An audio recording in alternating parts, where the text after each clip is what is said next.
Hey, folks, and welcome to another episode of the Lonesome Cowboy Podcast. And as I've always said, folks, we have nothing to do with cowboys, really. I'm just a drag cowboy. But something brand new. Usually, most of my acts are guitar, fiddle, or banjo based. Guess what, folks? We got somebody here. We have Nolan Murphy from the Heavyweights Brass Band, and this is going to be Right. fun. How you doing, Nolan? I'm doing all right. And I hate to disappoint, but I have a guitar, a banjo, and a fiddle right next to me as well. It's Uh, okay. They're out of sight, out of mind. We'll yep, just talk yep, about brass here today. yep, there we go. So let's talk about this resurgence of brass bands. Yep, My son is friends with a guy by the name of Matt Laird in yep, Edmonton, and he has brass tactics. yep. We know And those guys fairly well, yeah. yeah, and then there is another guy I've had on previous shows for my son, the Hurricane. Yep, yeah, And Dano is from the Sioux, where I yep. am in Sault Okay, I Ste. know. Marie. Yeah, and My brother Kay, who's one of the trumpet players in our band, toured for years with My Son the well, Hurricane. there you go. See, we got all kinds of little connections to Oh brass yeah. bands. Yeah. So what's Nolan? Give me your thoughts on what the resurgence of brass bands like. What and they're becoming popular. Yeah, I mean, it's hard to say exactly what sparked it back up again. There was a big resurgence of it, sort of starting even back in the '90s with bands like Youngblood Brass Band and all the bands coming out of New Orleans that continue doing this brass band thing forever. And it's hard to say what in, say, the last 10 years has changed, where suddenly everyone just wants to hear and see like live brass instruments. And you see Hmm. that everything from like hip hop and rap these days, adding just even if it's just synth horn lines, but then in music videos they'll bring in live brass Yeah. and like big stage productions now, all the indie bands and all the rock bands bringing in a full horn section again. Uh, Yeah. it's hard to say exactly where that came out of, but we love to see it, and especially for things like ours, and specifically, we're seeing a lot of like a New Orleans type brass band revival, Yeah. even in places like Preservation Hall and stuff like Preservation that. Hall, like back on the road all over the world Yeah. again, Right. and Hot Eight and Soul Rebels headlining at the Super Yeah. Bowl with all of that going on. Mm-hmm. It's great to see that. It's hard to pinpoint exactly where that's come out of, Mm-hmm. but definitely seeing that coming back up in the last 10 years or so. Yeah, I mean, hey, my grandson, either on his second or third birthday, had brass tactics play, or his Yep. first or second birthday. I think it was his first. And they came, and I never seen a 1 year old just go nuts over that. Of course, Yep. he's into music, so Yep. Oh yeah. Yeah. yeah, that's awesome. Because like I said, brass bands when I was coming up, and I'm old enough to be your grandfather, but Yeah. anyways, um, it was Tower of Power, Yeah. and Chicago, Yep. and that stuff. But they had brass sections, but your band and the other brass bands, it is The it's band. not the section, it's the band. The guitar player is in the background, Yeah. Yeah. you know. And some of them have vocalists. And are you guys a vocal band too, or do you just instrumental? We do some stuff where maybe a couple of us will sing, or we'll do some gang vocals for some originals that we've done, or even some covers of like more traditional New Orleans stuff. Hmm. We've done some shows with vocalists as well, but really we're an instrumental brass band, Cool. which is again, it's a very unique thing that people are diving back into now. It's like you're saying, like even back with Chicago or Earth, Wind and Fire, Yeah, Blood, Sweat, and Tears, and those guys, some of their stuff is really brass heavy, but it's still brass accompanying vocal and rhythm section. that's correct. Yes. Yeah, exactly. Many bands can never capture a live show on recording. I mean, I remember not related, but Kiss was always trying to do that kind of stuff. But you guys were very successful with Knockout and recording live off the floor. I think you might have been able to capture that. I know what it's like recording a regular band live off the floor. What's it like when you got a bunch of brass guys? Like, talk about bleed.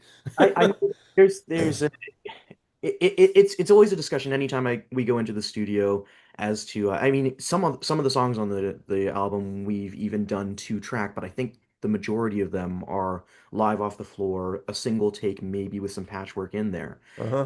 And we do have we've thrown myself. I'm the tuba player, the sousaphone player, and Lowell, our drummer. We throw the two of us into ISO booths so that we're not bleeding all over those other guys. But the other guys are, for all intents and purposes, they're there live playing together. And for brass music especially, that really sort of enhances that sound. Sure. Getting the interplay of the wavelengths really sort of enriches that sound, enriches that tone, and it makes it feel more like what you would hear listening to the band live, which I think is more what we go for in capturing Hmm. something. Hmm. It's like we're not looking for a studio album that sounds completely different from the live show. We want something that sounds like what you'll see when you see us. Gotcha. Yeah, exactly. Tell me about a horn player's journey Yep. from beginnings to the heavyweights Yep. in that particular. I have this other thing. I think I might mention it in another question, but you guys are all high school band geeks, right? Yeah, I mean, I can't speak too much for the others. I'll speak for myself and peripherally for my brother because I can speak peripherally for my brother. But he and I grew up. We grew up in Owen Sound, Ontario, a small Cool. town, Ontario, and our parents both played. Our parents were both like guitarists and folk string Okay, instrumental. cool. Excellent. We grew up sort of in that world, but elementary school band programs. You got to play a wind instrument and we both started playing winds. He started out on clarinet, and I started out on baritone, horn, euphonium. And from there, we eventually joined the Owen Sound City Band, a like a public community concert band. Right. Got sort of more involved in music, and this would have been when we were 10, 11, 11, 12 sort of thing. At that point, he started playing a bit more trumpet, getting into the brass side of things, and I started playing tuba because they had a sousaphone I could use, and my elementary school band didn't have a tubist. So they asked if I would be willing to sort of make that jump since I could already read music. I already had a bit of an ear for it from having grown up playing. Sure. Uh, and through that, we began playing within the community with the city band. Our family decided, well, we all play acoustic wind instruments now. Why don't we restart the family band that was sort of like a folk project as a family Dixieland brass band? And we went to Outstanding. played on the farmers market every Saturday morning and just continued doing that for years. My brother eventually started playing. He would take the bus into Toronto every Saturday to play with the Jazz FM big band, which is a youth all-star big band hosted by Jazz FM here. Wow. And I continued, like I would lead my own groups, and I started writing for groups and colleges around North America. Neither of us were really involved in our high school music program because small town Ontario, there wasn't much going on there. But Sure. outside of school, we were sort of living and breathing music, both Good for you. town and going out of our way to seek it out, playing in like local big bands or local brass bands and quintets, that sort of thing. Hmm. Both of us came to Toronto roughly around the same time. And in Toronto, obviously, it's a much bigger pond. There's far more musicians here for us to be Yeah. working, and we sort of are exposed to more musics. I think a sort of a poetic thing is one of the first real shows we did with our family band a couple years into playing farmers markets was for the Orangeville Jazz Festival. And that year, the Heavyweights Brass Band was playing while Kay and I, my brother and I, were in high school. And we saw the Heavyweights play, and they're the first brass band we ever saw play live. And now both of us are playing with them all the time. Well, interestingly enough, so this wasn't your brainchild or anything. It's No, something you no. and your brother came into. Yeah, we joined on to them. What year is it now? It's 2025. We would have joined on in 2021, 2022-ish. Wow. Sort of middle of the pandemic, we Yeah, jumped nice. on the band. And those guys would give the spiel for a while because I let it slip one day that this is what happened. And the first live brass band song we ever saw was the Heavyweights playing "Why Can't We Be Friends" Oh, live cool. jazz festival. And Paul, our saxophonist, would get on mic every time we played that song. He's like, this is the first song our tuba player ever heard a brass band play live by us. And I'm like, you don't have to out me like that. Uh, They're outing you all the time, eh? yeah, yeah, yeah. Yeah, I But love yeah, it. yeah. So we sort of came up playing brass as we were like as children and carried it through to university and we're playing Hmm. out scene in Toronto. And like we mentioned, like we all know Dano, we all know the guys from Brass Tactics and Hmm. brass bands from like Balkan Schmalkin out in Vancouver and that sort of thing.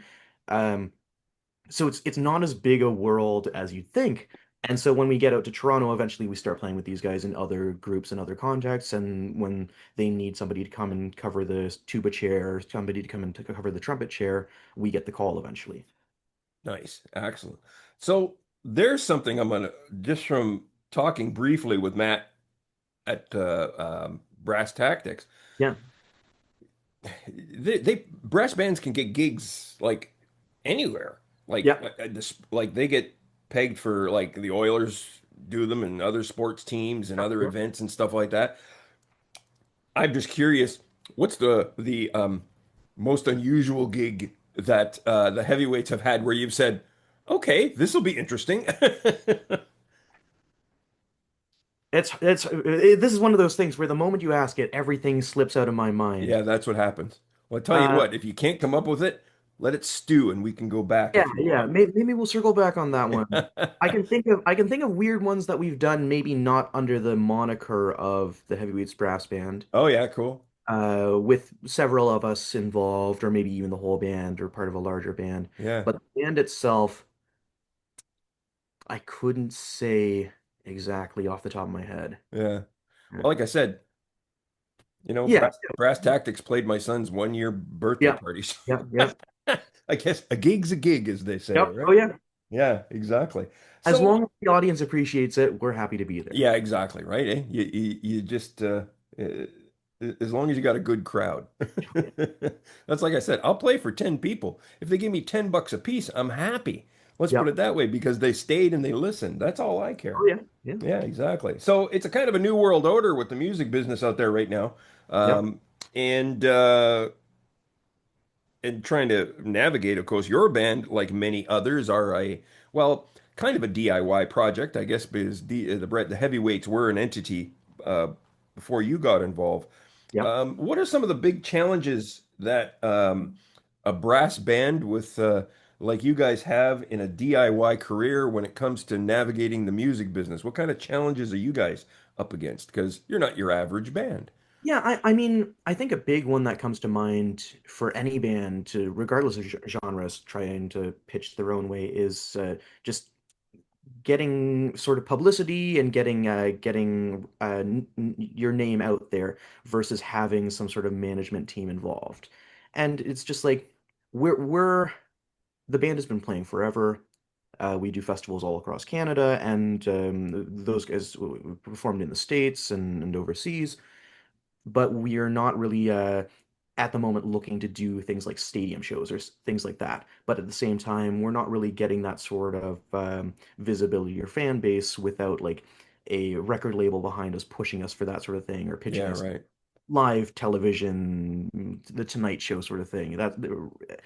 I think that's the only real thing that we feel with this. And again, it's not necessarily a better or worse thing. It's just a different thing than, say, a more like produced, more backlined band. Hmm. Yeah, exactly. Interesting. Is this a full-time gig for all the band members, or are we still navigating that kind of a thing too for many musicians? All of us play full time. A couple of the guys teach as well a bit. Okay, Uh, cool. this isn't this isn't any of our only project. All of us play in countless bands in and around the Toronto area. But we're happy to be doing what we love more or less full time. Yeah. Yeah, that's awesome. That's really great. And you have your brother in the band with you. Yep. So I guess you guys, I'm always, I mean, I play, my wife is my backup singer, and we've always Yep. been in bands together, and we've had our challenges. Like I said, where most couples argue about money, marriage, we argued Yep. about music. Yeah, And that harmony in bar 37, I what think yeah. do you mean I wasn't Yeah, flat? yeah. Any challenges like that with your brother in particular as a band member? No, I don't think so. I mean, like Kay and I, we've been playing together our entire lives. There was a brief moment in time when I joined the band before him Ah, okay. during the pandemic, and that's the only time I think I've ever been part of a permanent band that he wasn't also a part of. Uh, we just we play together all the time. We both play like a variety of instruments, and so it's the sort of thing where if one of us is working on a project and they need a tuba or they need percussion or they need flute or clarinet, we know who can definitely do the job and we get them called in. Uh, Gotcha. so he and I That's work together all the time, and like we've got you can hear on the album we write in a sort of a very different style and we play in sort of a very different style, but we've been playing together and working together forever, and we never really have any of those issues. yeah, that's awesome. That's nice to Yeah. hear. Um, a six-piece band must be kind of a challenge when you're playing certain events and stuff like that. And the only one I keep thinking about is, wow, these guys don't have amps and they don't really need much. And you know, you're not known for being quiet. Is that ever an issue with some places where people come up to you and go, "Hey, can you turn down?" And then you just kind of go turn to your tuba and go, "Yeah, okay, sure."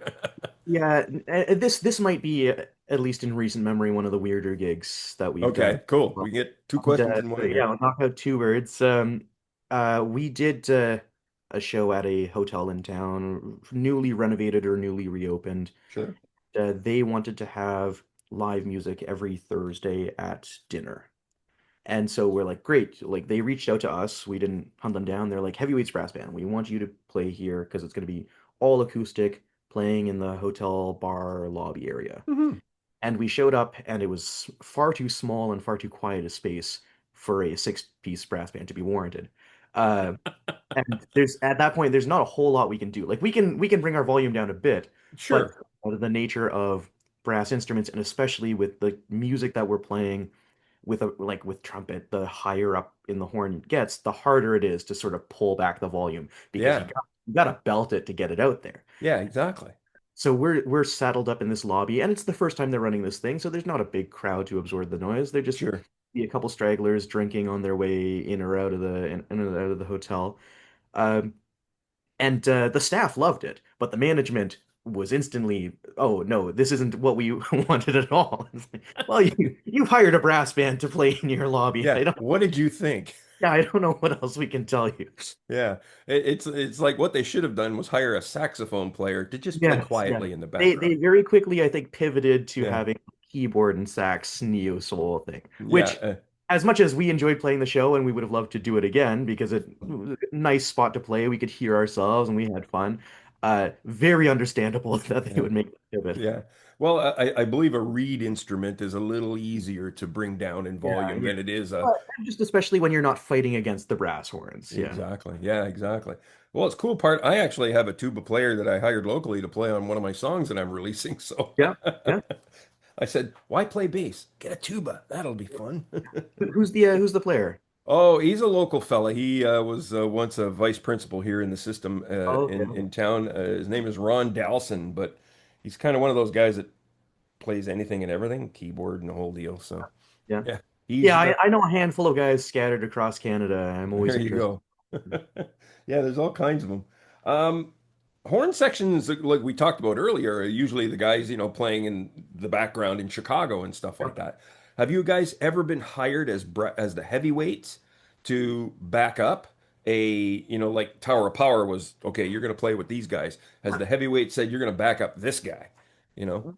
We've done some shows locally for vocalists and friends of ours who want to do a sort of like an R&B highlights or a Motown highlights show, and we'll do something like that.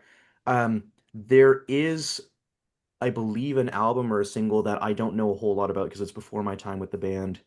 Uh, I can't even remember the name of the art. Let me see if I can ring it up and find it. Yeah, no Uh, problem. but there was a track that the heavyweights performed on as backing horns for the heavyweights Nice. that I believe is a Juno nominated track. Oh, good for you. Uh, let's see.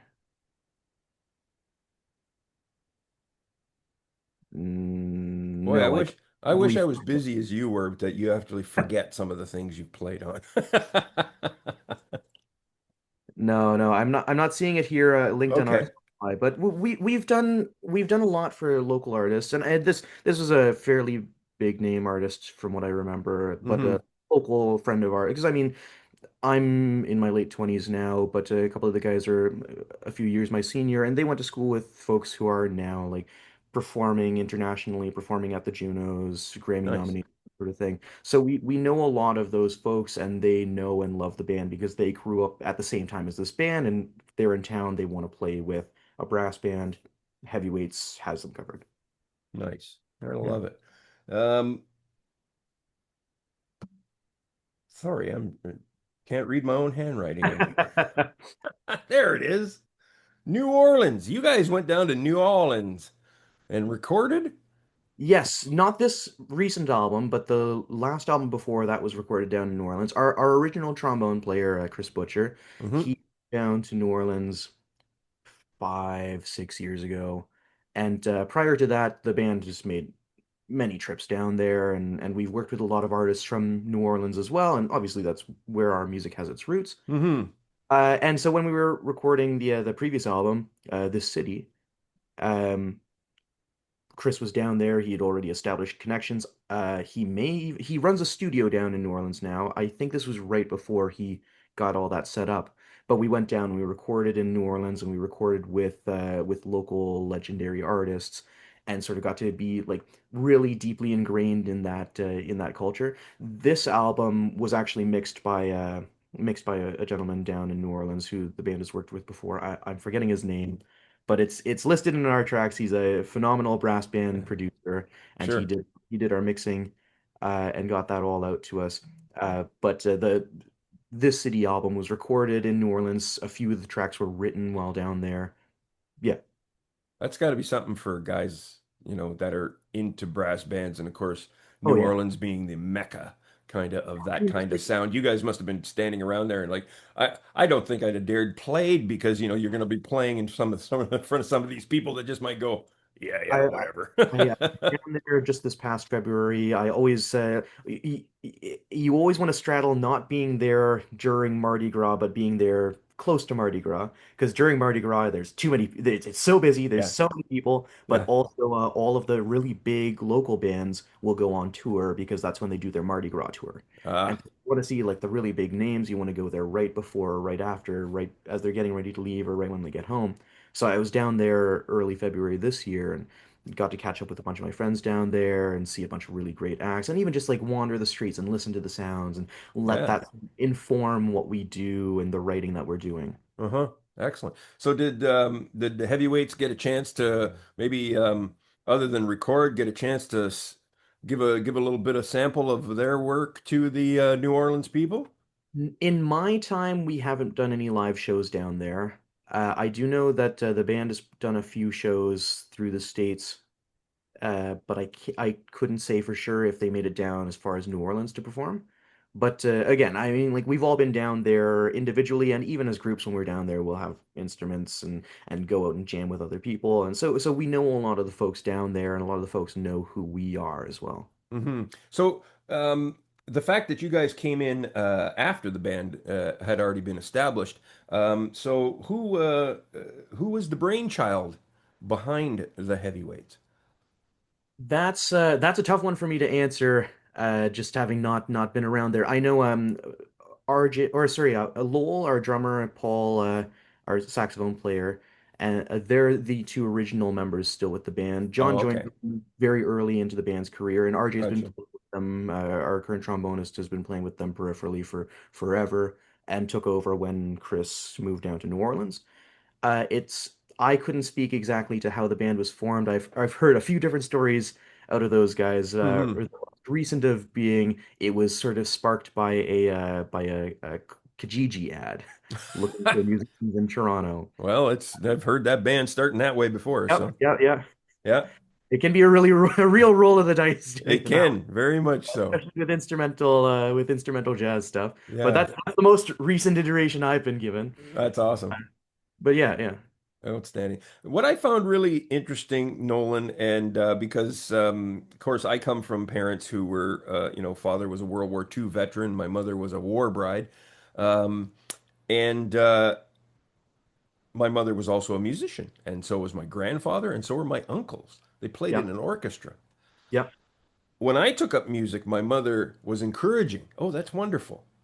But always there was that caveat, but you can't make a living at it. Yeah. And I was like, and I was bummed out.